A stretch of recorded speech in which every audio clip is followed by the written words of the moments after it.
हुजूर फरमाते हैं कुछ लोगों पे अल्लाह करम की चादर डाल के ना क़यामत वाले दिन, यहाँ भी उसने पर्दा रखा था तो वहाँ भी करम की चादर उन पे डलेगी।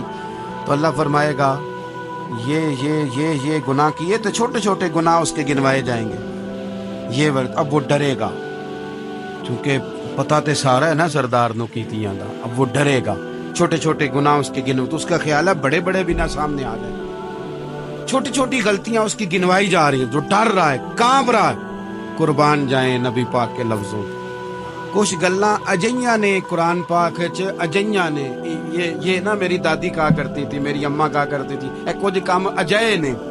कुछ गल्लां अजइयां ने कि उत्ते दिल करदा सफा बंद हो जाना है ते माफी हो जानी है, नहीं खत्म है ये बात, इससे आगे किसी ने सवाल पूछना ही नहीं। छोटे छोटे गुनाहों का अल्लाह तज़किरा फरमाए, ये किया ये किया ये किया, या अल्लाह हो गया। अब बंदा डर रहा है कि बड़े बड़े भी सामने आ जाएंगे, लेकिन छोटे गुनाहों पे ही फुल स्टॉप लगा के ना, तो रब फरमाएगा ये जो तेरे गुनाह है ना, इसके बदले तुझे नेकियां दी जा रही हैं। तूने सच्ची तौबा की थी तो इन गुनाहों को बदल के नेकियां बनाया जा रही है। पहले डर रहा था, हुजूर फरमाते हैं, अब फटाफट बोल पड़ा, कहने लगा या अल्लाह मैंने तो बड़े बड़े भी किए हैं। यानी अगर छोटों की नेकियां बन गई है तो वो पाप की तरह बड़े बड़े वो मेरे किधर हैं। करीम ये बात कर रहे हैं और सहाबा रो रहे हैं, मैंने तो बड़े बड़े भी किए हैं, बड़े बड़े किधर हैं। अल्लाह ताला बंदों को माफ फरमाता है, रब अपने बंदों को वो माफ करता है।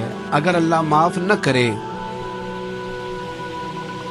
तो जितने जुर्म हमारे रब को हमारा पता है। बताओ सवेरे रोटी मिले, सांस मिले, शऊर कायम रहे, जब मालिक इतना माफ करता है तो हम उसके बंदों को क्यों नहीं माफ करते।